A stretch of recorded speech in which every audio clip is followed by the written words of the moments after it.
going on, good people? Welcome back to Back to the Classics, the cinematic movie podcast that takes you back to the iconic films of 20 years ago. I am your guy, Jay Alonzo, and with me is my guy, Danger Neff. David Danger Neff. What's going on, people? What's up, Danger? How are you, buddy? Doing pretty good. We are here on iHeartRadio. We had a change in scheduling. We're going to do another episode of our Super Throwback series with a very special guest. We won't say his name, but we can still get him on a future episode. But things happen, so we decided to go a different route and take a break from the movie. Let the DeLorean air out, from all the odd smells and put the oil change in there and kind of give things where it's supposed to be. So we opted to do a topic show. If you guys remember, we did this previously earlier this year with top 10 or top 5 villains of the 21st century. And yes. I think we got a lot of really great feedback on that. A lot of people like top 5 shows. And, this is going to be a very, very exciting episode that we're going to have. But before we talk about what this topic's going to be, before we do that, let's talk some film industry news. All right, so let's kick off with let's do Dumbo. Yeah, that's fine. The Dumbo trailer dropped.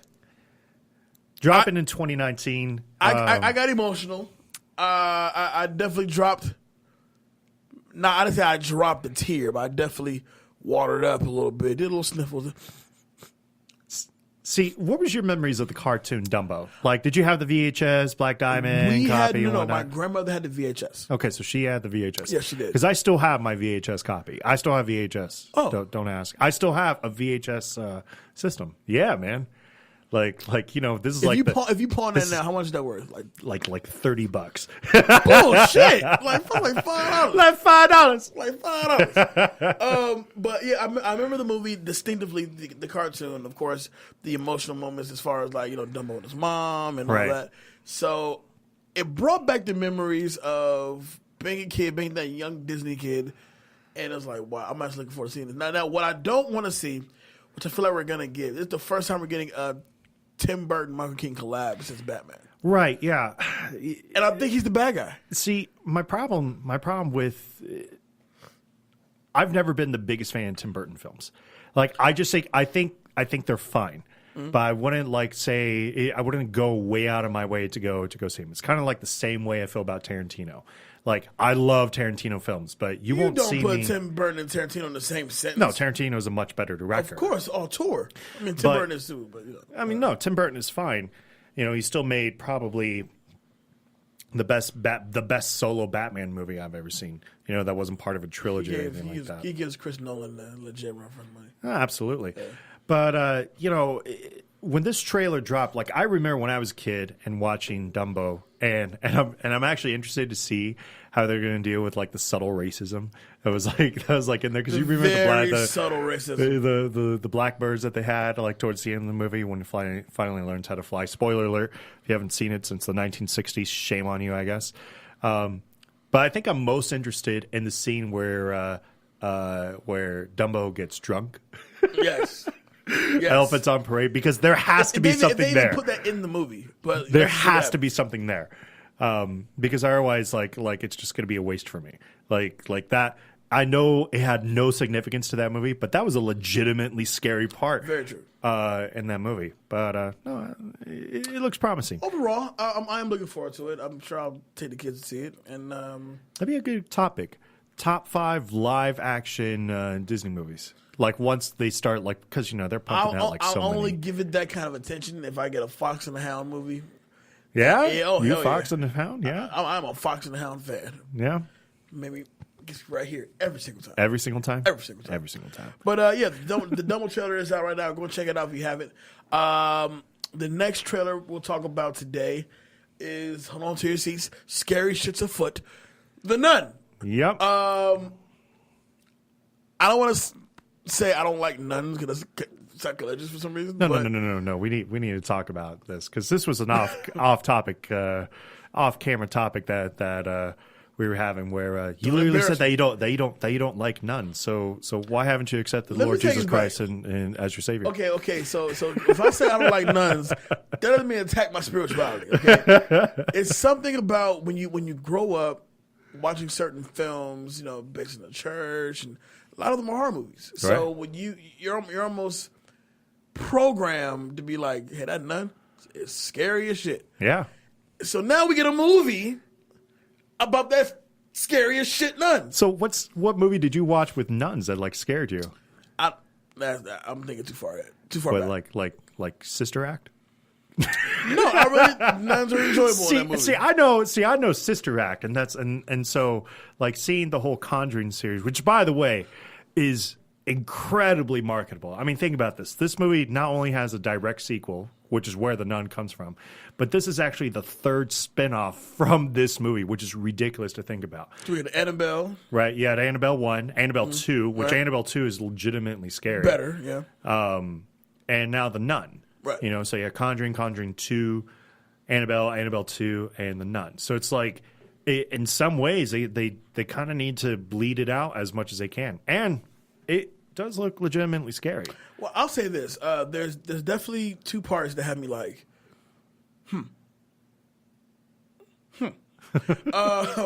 It's the opening of the trailer is when they are showing that eerie picture of a nun. When the lights go out, her eyes glow. And then and as the camera is kind of panning back, the nun's kind of moving with the camera towards the camera. Right. Eerie as fuck, for sure. Right. But as I don't know who the lead is in this movie, but as she's going through the hallway looking for, I'm going to assume some scary shit, behind her is a nun. And it's not moving. And it's not moving. Oh, yeah, if it is moving, it's moving ever so slightly. Right. She turns around, sees it. Doesn't do anything. Doesn't do anything about it. And then while the actual nun bum rush like jumps her and shit. I know, that was scary as hell, man. I was like, wait a minute, so there's two nuns now? Nah, son. It's a covenant. Nah, son. You're going to be there opening son. night. I'll be there opening night, though. 100%. No, it definitely looks promising. Like, a lot of these, it's weird because scary movies have definitely been changing over the years. Like, have you ever seen The Witch? Yes. Like, they're making scary movies now where you just feel uncomfortable. Like, Hereditary is out in theaters right now. I've yet to see it, mainly because I would rather go with somebody instead of going by myself to a scary movie, because I know that's going to fuck up my thinking for the rest of the week. What? But, oh, no, totally. I ain't going to lie about that. I'm not going to lie about that. But yeah, like these movies now are literally just trying to make you feel uncomfortable. And the thing is that I don't know if I can call that scary, but what I can say is that it gives you this feeling of like dread. It's not like A Quiet Place. Like A Quiet Place, which is a great movie. It is. Oh, you finally got it? Finally saw it. Yeah, I'm really glad. I'm glad to hear that. I have weird, spoiler alert, I have weird feelings that either halfway the kid in the beginning got himself killed or the parents got him killed. We have to talk about this on a separate show. Oh, yeah, no, totally. But ever since I seen it, I'm like, something doesn't feel right about that opening scene. You know what? We should do a spoiler show. We really should. We should do just a show where it's like movies that have recently come out, and let's talk about their spoilers and like what happened there. That'd be a good one.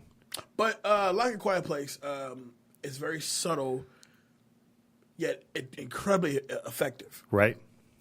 So for me, seeing something like The Nun, it's gonna have those hee-haw, hee-haw, hee-haw, right. Jump scare. Like, I'm gonna see it coming. Of course. But I'll enjoy it on the way. Right. Of course. Big news in the film industry. Tomorrow drops the Creed trailer. Unfortunately, we can't talk about it on this show, but a poster dropped, and Michael B. Jordan just looks huge. Like, he looked like he put on like he looked like he put on like 20 pounds of pure muscle on there, and he just looks so impressive. I'm really excited to see it. But some of the big news that's coming out. Dr. Dre has some big news that came out this week. Why don't you go ahead and share about it? Dr. Dre has secured the musical rights to Marvin Gaye. With that, we're going to get a Marvin Gaye biopic. About fucking time. Yeah. We're getting a Marvin Gaye biopic. Obviously, you know why I hope it goes in the style of? What's Love got to do with it? The Tina Turner biopic? I feel like that'd be the only way It has to go. It would be Maybe Walk the Line. yeah, like Tina, like the What's Love Got to Do with It, or even Dreamgirls. Dreamgirls was a little ritzy, but when it got to like the serious parts of that movie, like it got like dark and super dark. Right. And the thing is that relationship between Marvin and his father is going to be so critical for this that they really That's really gonna have be to the cast it. scene that's gonna really affect, like really truly affect you, because we know the story of Marvin Gaye and his father, like that tumultuous relationship. Right. So when it gets down to parts where he takes his own son's life, I know. that's gonna be the most. That's an Oscar-winning shot. It Sorry should be. to say. No, it should be. It should be the most important scene in the movie. Mm-hmm. Like, and the build up to that scene is going to be so great and so important. I'm excited. I'd be really excited. I wasn't so big into Marvin Gaye. I myself am a huge Al Green fan. Love and happiness. Hey man, he came. He was on like. I think it was. I'm going to get this wrong, but I think he was on Fallon like 2 or 3 years ago. 73 years old, still sounds exactly the same. Still grooving. Still grooving. Now, let's just say Marvin Gaye didn't meet his untimely passing back then. He'd be up there with Al Green, still grooving. He probably would be. But for me, and I agree, Al Green is definitely one of the best of that time, but of our time, period. But with Marvin Gaye, he gave you a bit more of an overall look at the world we live in. Even though it was about love, like Al Green was about love and pretty much only love. Right. Marvin Gaye was about everything, as far as like inner city blues, sexual healing. Yes. Oh my God. Oh man. I mean, he has timeless records, and it wasn't just about making love. It was about what's going on. You know, one of those secrets. records. What's going on? Yeah, you know, hearing it through the grapevine. Yes, he has those songs that will stand the test of time. That's not just about love. It's about the world we live in at that time, the crack epidemic. It's just what's going on. Like Marvin Gaye is one of the best. The only person I think that was just as good and whose life ended way too short would have been that was just as powerful as him was Donny Hathaway. Yes. Probably like when I first got introduced to him in like my mid 20s, early 20s, mid 20s, I fell in love all with his music, and I'm like, where's that biopic? Where is his story going to come out of? And I believe that's going to resonate from the Marvin Gaye movie. I agree. Much like Straight Outta Compton, Black Panther, Right. You know, now the Superfly movie, Right. a lot of things are now beginning to resonate that we didn't think we'd actually get. So I feel as if a Marvin Gaye biopic produced by Dr. Dre is going to have some incredible music, but more so will definitely kick off more of these stories we want to see about some of our legends. Of course, yeah, Roberta Flack. Oh my lord! Man, Etta James. Etta James, even though Beyonce already played her, but just various soul, R&B, rock icons. Yeah, I can't wait to see Bohemian Rhapsody. Can't wait to see it. It's going to be fantastic. Amazing. It's going to. I really think it's going to be an Oscar-worthy performance. Mm-hmm. So now it's just a matter of waiting to see how it all comes out altogether. And finally, some news. We got some more biopic news. More biopic. We got Paramount Pictures is officially developing a Sammy Davis Jr. biopic. The movie is said to be based on the memoir called Yes, I Can, the story of Sammy Davis Jr. that was written by Sammy Davis Jr. and Jane and Bert Boyer. So I feel as if this biopic is way overdue. Oh, I think so. Obviously, way overdue. I mean, we've had. I mean, of the Rat Pack, like when it wasn't Frank Sinatra, Sammy Davis Jr. was the second most interesting character out of that. Like, of course, everybody loves Dean Martin. I'm not going to take anything away from him. Mm-hmm. Who's the fourth guy again? Yeah, exactly. This may be something that we need to look up real quick. Yeah, I don't want to exclude him from the Rat Pack. I know it's 4 of them. But. No, I know there's 4. But the project is going to be produced by Lorenzo D. Bonaventura. He did American Assassin, the Maze Runner movies, Transformers. So, accept that for what you will. But with the heirs to Davis's to his estate, they're joining him as well. Lionel Richie is also a producer on this movie as well. See, and I think that's a good pick. Mm-hmm. Like Lionel, if there's anybody that knows anything about how to turn ridiculously creepy songs into an action movie, it's going to be Lionel Richie. I don't know a single Sammy Davis Jr. record except. Really? You don't know any Johnny of his Cool? songs? Is Johnny Cool with him? No. Sammy did the Like song. the Knife. No. No. Nope. I'm sorry. That's, No. That's Bobby Darin. Bobby Darin. Oh, God. See, this is bad. This is bad. Forgive me. He did the Candyman. That was featured in the Willy Wonka soundtrack. Okay.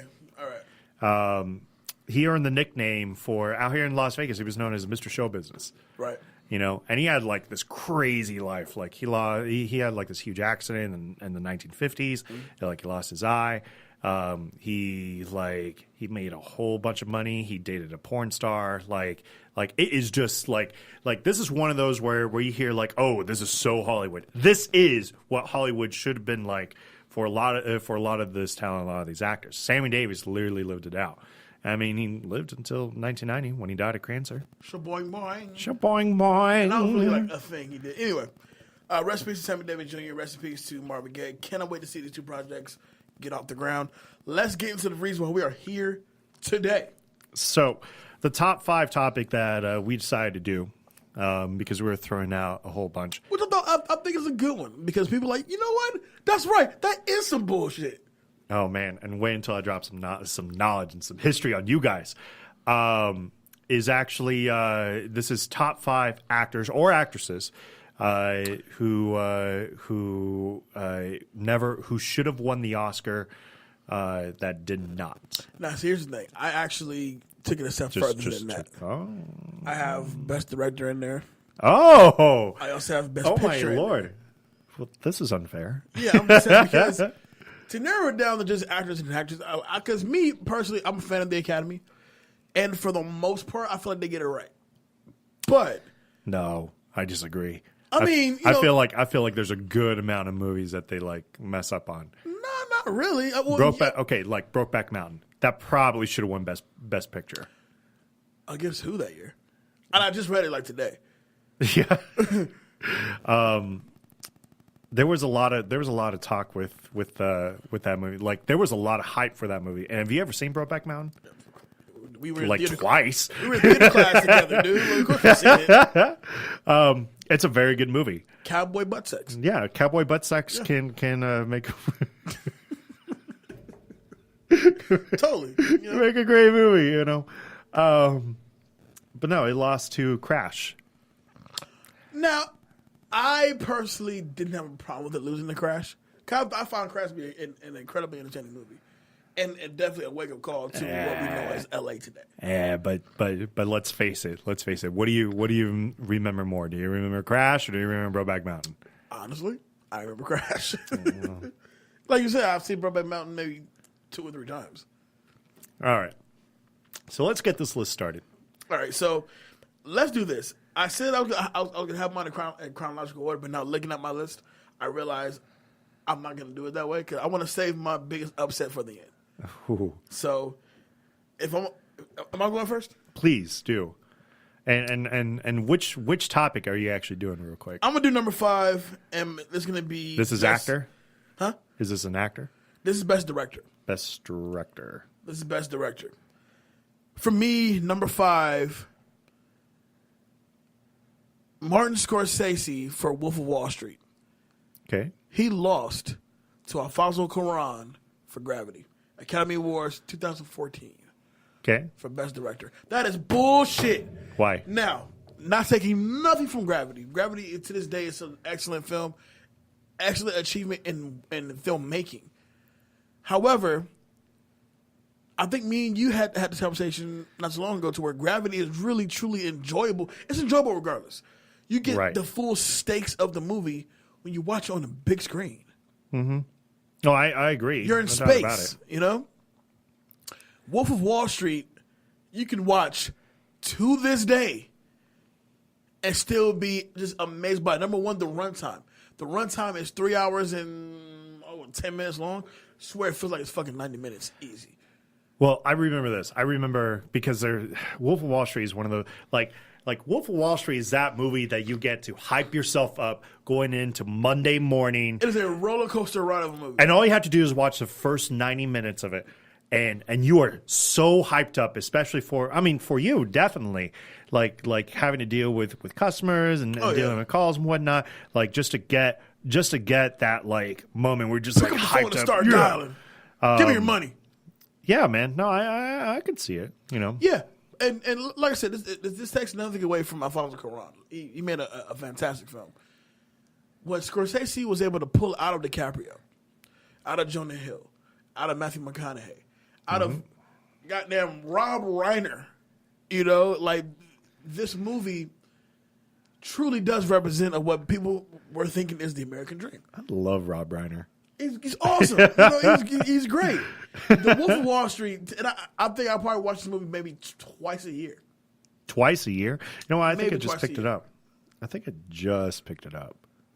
For the first time? No. I've seen it plenty of times, but I mean, I think I just bought it.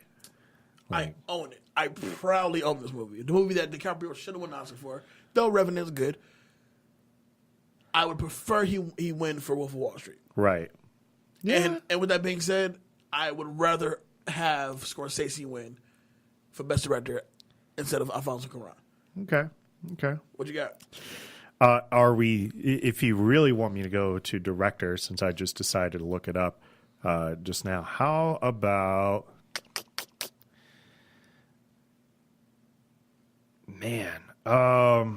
Stanley Kubrick. Stanley Kubrick never won a Best Director. Correct. Not once in his career. And Not even posthumous. not even Dr. Strangelove, not 2001, Shit. A Clockwork Orange. You know, Eyes Wide Shut didn't really deserve anything. But The Shining, like The Shining, really? That didn't deserve, like... Who you lose to? And the big one for me is probably going to be 2001: A Space Odyssey, because that one... Okay, have you ever seen 2001: A Space Odyssey? Mm-hmm. What is your thoughts on it? Oh, that's a bad question, 'cause I've seen it in a long time. So Okay. I'd have to rewatch it. But Clockwork Orange, Malcolm McDowell's performance is fantastic. So it's like when you look at those movies, even Eyes Wide Shut, which is not the greatest movie, but... See, the thing is that when I think of movies and I think of like Best Picture nominees, I'm thinking of movies that like mattered. I'm thinking of movies that that go out of their way to really leave like an impact. And let's face it, like 2001: A Space Odyssey came out in 1968. Mm-hmm. To put that in perspective, Star Wars wouldn't come out for another 10 years. So it was nominated. It was nominated. Who did it lose to? That's what I'm working on. But it, yeah, man. Like the fact that Kubrick, as insane as he is, he definitely should have won. I think it was in the Heat of the Night, which is a great movie. I'm not going to take away from that. Mm-hmm. But when looking back on In the Heat of the Night versus 2001: A Space Odyssey, there's just no comparison. Like 2001: A Space Odyssey revolutionized the sci-fi genre from there on out. Because when you think of the best movies that's ever made, I would probably say of the top 10, 6 of those are going to come from the sci-fi genre. Yeah. Or at least most memorable. Depending How about on who that? you're asking. Like, The Matrix is up there for a lot of people. Sure. Star Wars is up there for a lot of Wars. people. Aliens is up there for a lot of people. Terminator is up there for a lot of people. Even most recent movies like Interstellar and Inception, those are all. And I'm just spitballing. Like I'm not even like really looking through this because I could say like Mad Max, Right? You know, Ooh, and, funny you bring that up. you know, so it's like these kind of movies like they matter, like definitely. But yeah, 2001: Space Odyssey definitely should have won Best Picture at least, or at least Best Director, right. Which I also think the director of In the Heat of the Night actually won. So year. Could be wrong. Is my turn? Yeah, sure. Okay, so this is what pissed me off. upset me thoroughly. Okay. Okay. Here goes. I'm ready. What is this topic? Academy Awards 2007 Best Supporting Actor. Okay. Eddie Murphy as James Thunder Early in Dreamgirls. It's funny I brought that up. He lost to Alan Arkin as Edwin Hoover in Little Miss Sunshine. Yeah, Little Miss Sunshine is just kind of What whatever. the fuck? Nah, Murphy. Nah, you. I have no argument against you there. Okay, so let me write this down for you real quick. So, Little Miss Sunshine, not a bad movie. Not my favorite, but not a bad movie at all. Dreamgirls, I remember going to see Dreamgirls in the theaters on Christmas Day.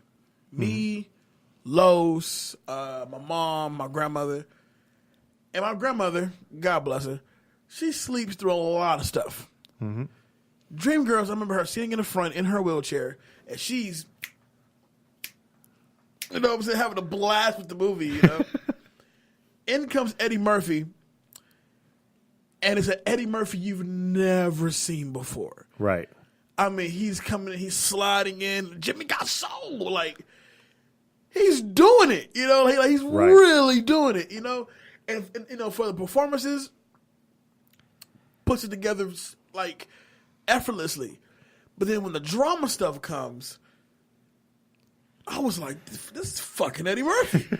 You know, like there's no jokes being made right now. Like this is Eddie Murphy on this on his dramatic kick, and he's so like I like Eddie Murphy so much in this role, just like I love Fox in the Ray Charles role, right? Because you literally see him disappear into that role. No, he did. You know, no doubt about it. There's no telling who he channeled to get to that point, but the performance he gave out up to his death in the movie, I couldn't wait to see him again. I mean, couldn't wait to see him again. So when he was nominated for Best Supporting Actor, which I do believe is only he was nominated, and Jennifer Hudson was nominated, and she won. Yeah, she won. Yeah, because they didn't have a Best Actress from that movie. They didn't have a Best Actor from that movie. Right. Because the Best Actor that year went to Forrest Whitaker for Last King of Scotland, yeah. which is phenomenal. Like, even though I would have given it to Will Smith for Pursuit of Happiness. Nah. If anything, I probably would have given it to Leo. Probably Forrest, Leo, and then probably Will Smith. Blood Diamond? Blood Diamond's a rough movie, man. It's a tough watch for sure.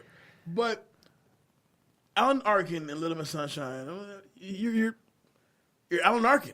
Yeah. You know, you're Alan Arkin playing Alan Arkin. Right.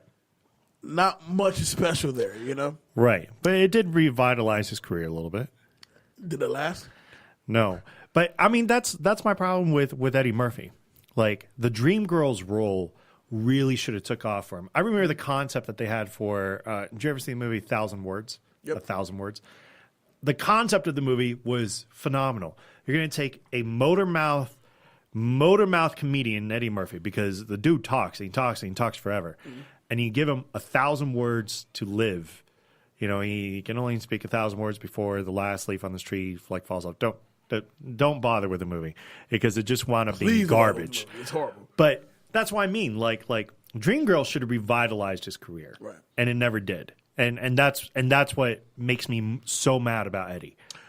Yeah, I definitely agree with that because after the Academy Award nomination, you thought he was going to take off and do some completely different things, right? And then we got Tower Heights. Then we got 1,000 Words. We got Tower Heights is just whatever. 1,000 Words is garbage. You know. And however, things are looking up because he did sign on to play Rudy Ray Moore in Dolomite Is My Name for Netflix. I'm so looking forward to that. I cannot wait to see that. We'll see. I just feel like I've waited way too long for another great Eddie Murphy film. You know, especially because growing up, like watching Beverly Hills Cop, mm-hmm. you know, and just seeing his stand-up comedy acts in Delirious, you know, just phenomenal stuff. But I don't know. I'd love to see him revitalized. All right, I got one for you. Talk to me. All right. Staying on that topic of Best Director, and real quick correction. 2001: A Space Odyssey was not nominated for Best Picture. Mm-hmm. It wasn't even nominated, which is ridiculous. In fact, the Oscar went to a movie called Oliver. Ever seen it? I'm aware of it. Have you seen it? I know what you mean. Okay. No, I have not seen it. There you go. Snubbed for Best Director. Was nominated. The movie wound up going to Bob Fosse for Cabaret. Francis Ford Coppola for The Godfather in 1972. He did lose. You're right. What the fuck? I'm sorry. Like, what the fuck? When you think of greatest movies of all time, because we started talking about that, The Godfather 1 and 2 is usually in the top 5 of everybody's, for those who have seen it. Especially 2. 1 is still phenomenal. I mean, 2 is definitely better. But 1 is still a phenomenal movie because that again, it's one of those movies that just kind of came out of left field and should have just done great things. It never did. And that's and the thing is that that's what I mean with the Academy. The Academy doesn't always get it right. Like I would probably say they get it about, in my eyes, probably about 65% of the time right. That being said, I will give them credit for certain things because one of my favorite movies of all time, Warrior, stars obviously a young Tom Hardy and Joel Edgerton. This is really this is the movie that came out right before Dark Knight Rises. You know, this is when we get to see what kind of an actor Tom Hardy is, and it's phenomenal. But the person who stole the show in that movie was Nick Nolte. As the father of both Joel Edgerton, the recovering alcoholic father of Joel Edgerton and Tom Hardy. And I remember walking out of that and I said, yeah, you should get nominated for stuff. He didn't get no nominations until the Oscars, when he actually got a Best Supporting nomination. I didn't want him to. I know he wasn't going to win. I thought that was Nick Nolte playing Nick Nolte. I mean, it probably was, but it was phenomenal. It's just...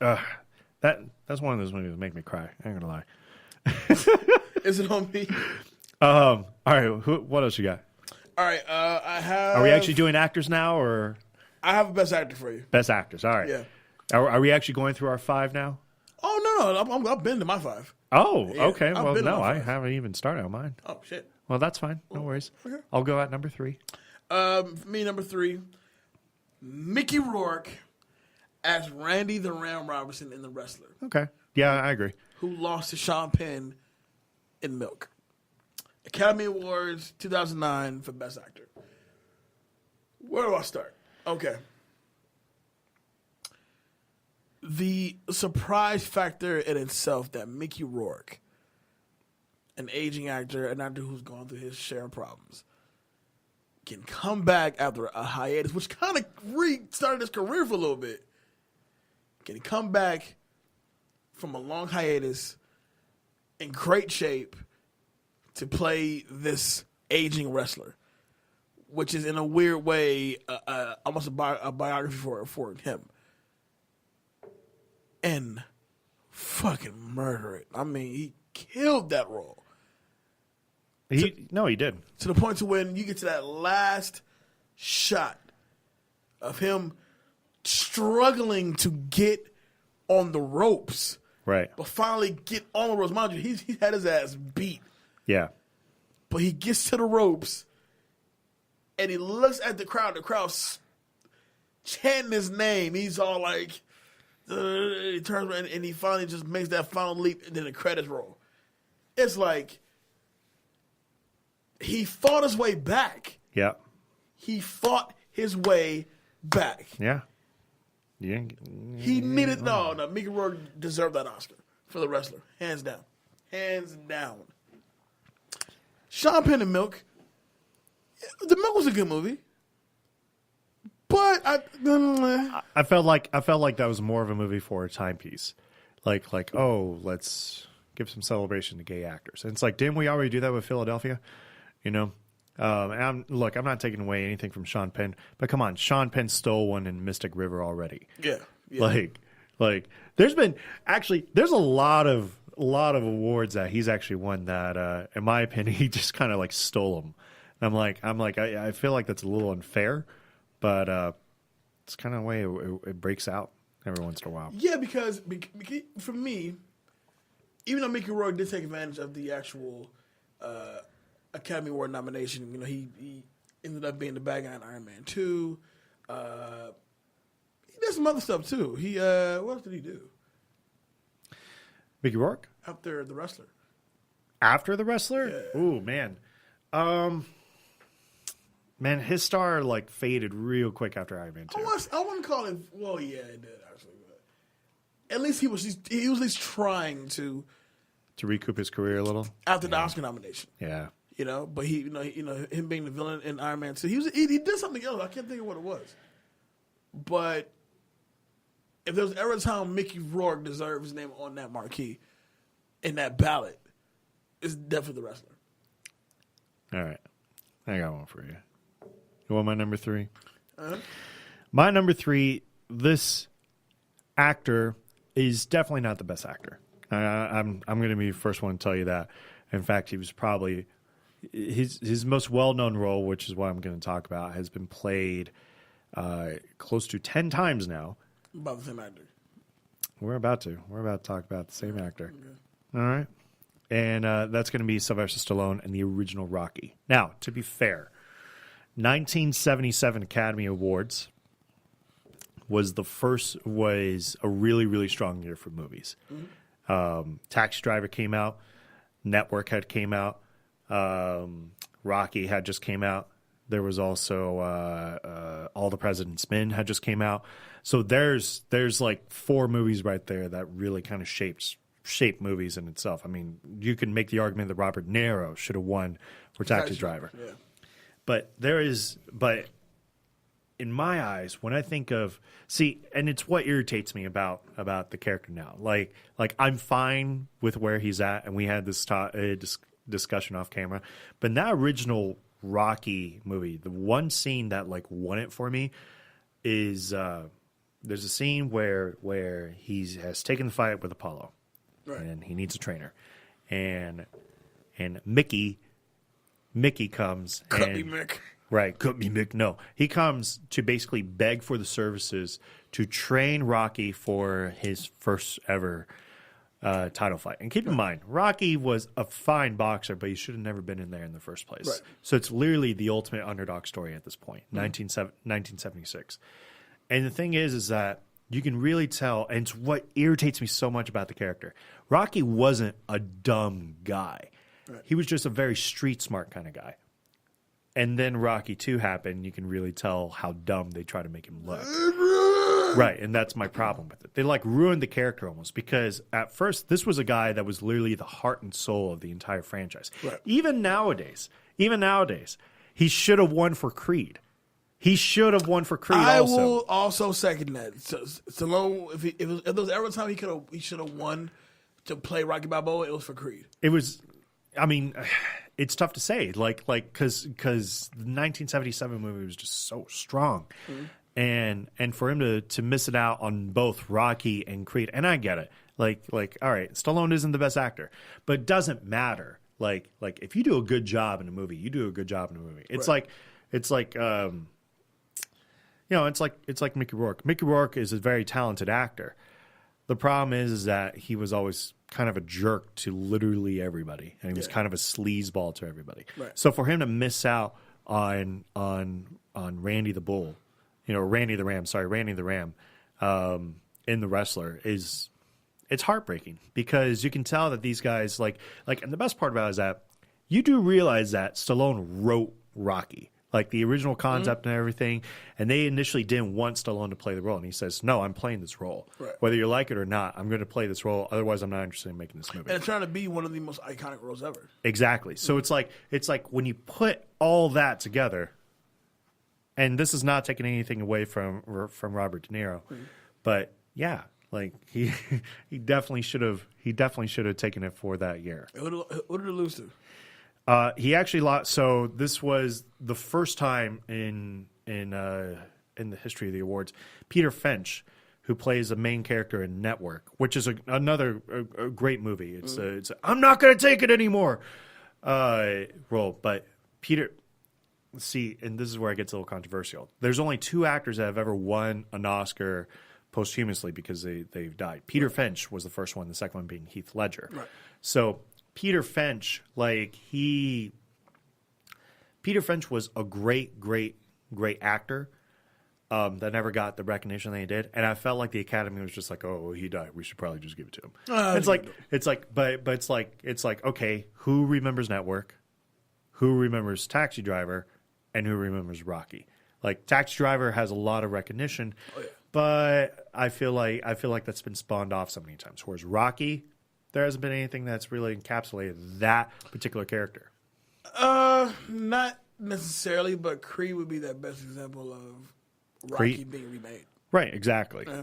And how did they do it? They had to make it even more appealing. They had to bring back the character of Rocky to actually train him, and finally give the information on who won the third fight between Apollo and Rocky, which happened at the end of Rocky 3, which Apollo did, obviously.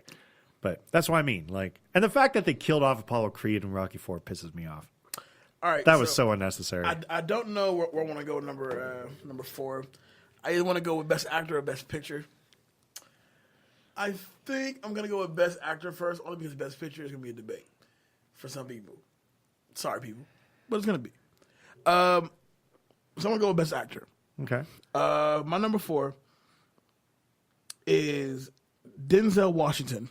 In The Hurricane? As Reuben Carter in The Hurricane, who lost to Kevin Spacey in American Beauty. He should have, especially looking back on American Beauty now. Academy Awards 2000, Best Actor.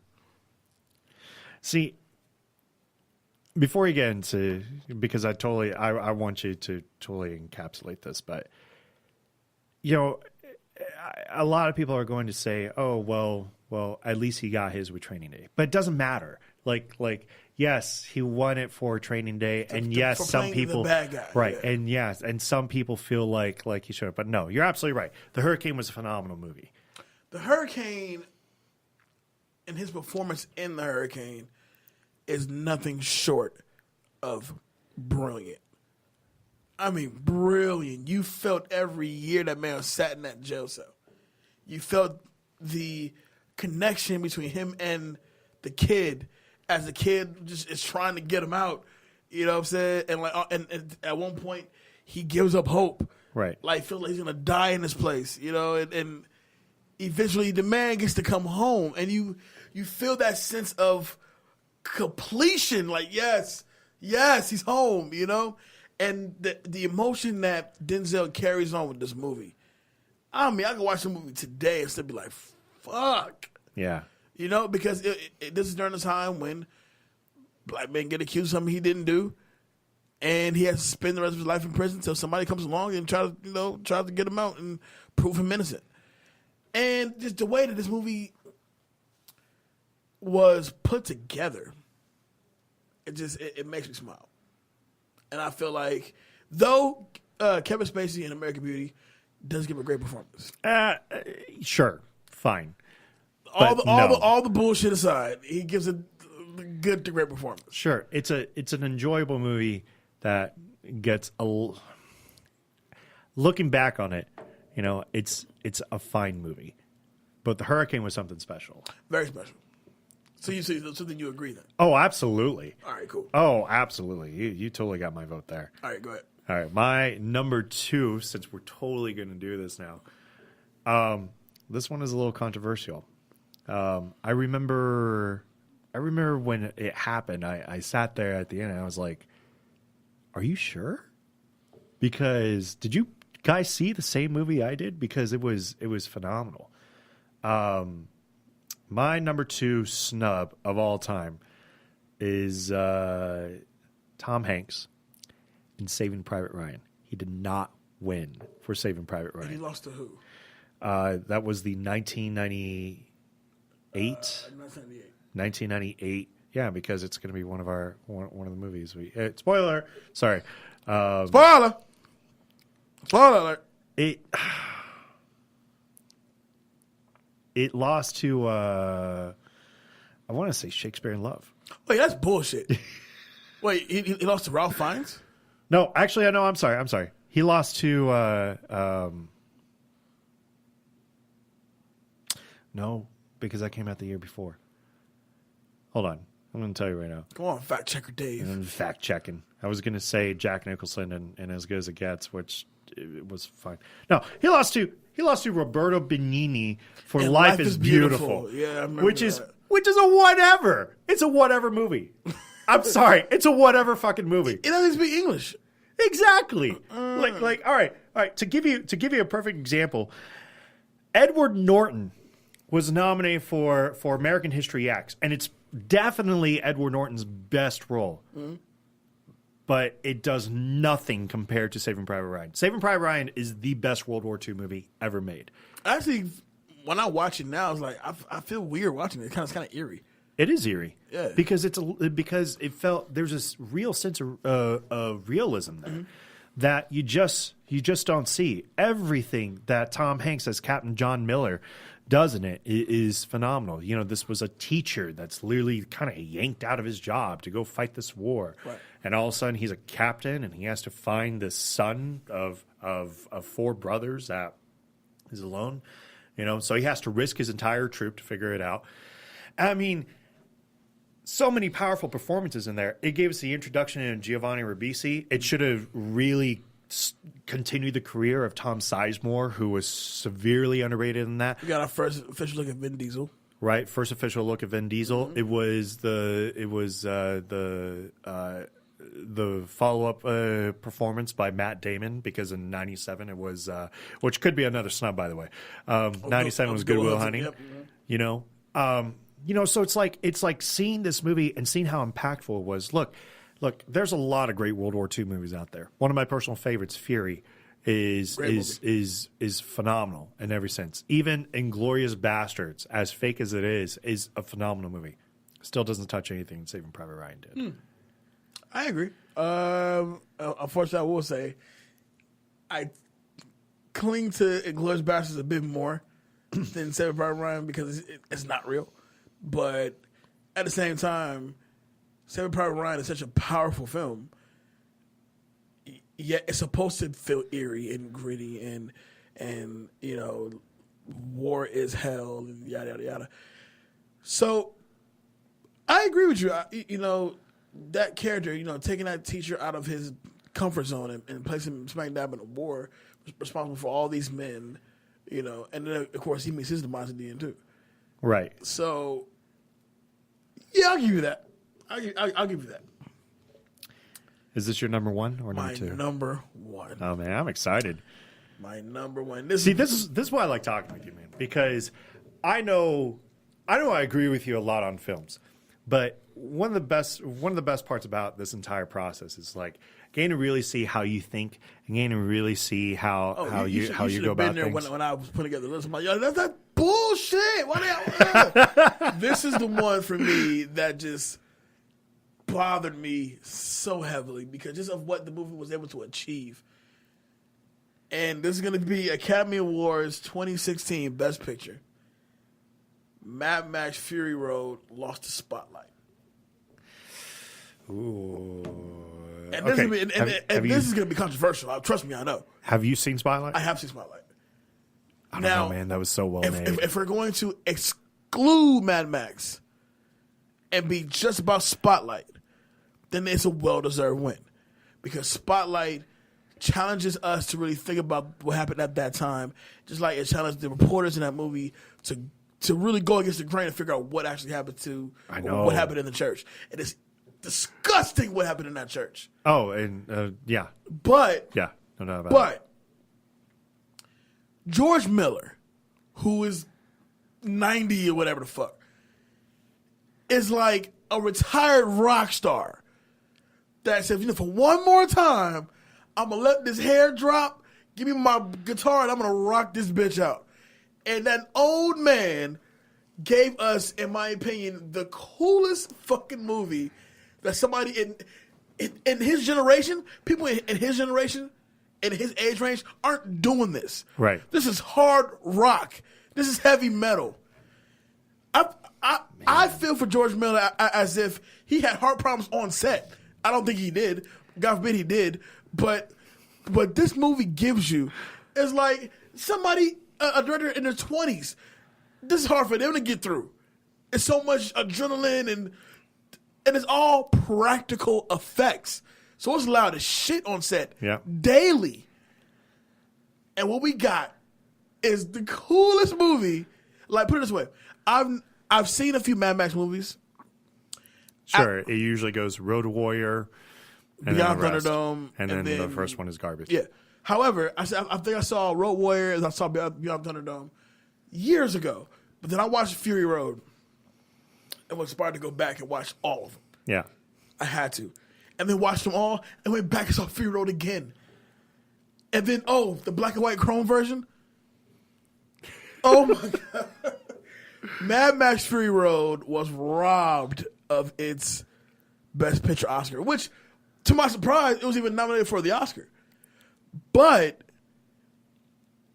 well-deserved. Tom Hardy killed it. Charlize Theron killed it. Mm-hmm. Bring back the old bad guy from the original movies. What more do you want? You have the guy playing guitar as shit is going down. Like, I love this movie, bro. Love this movie.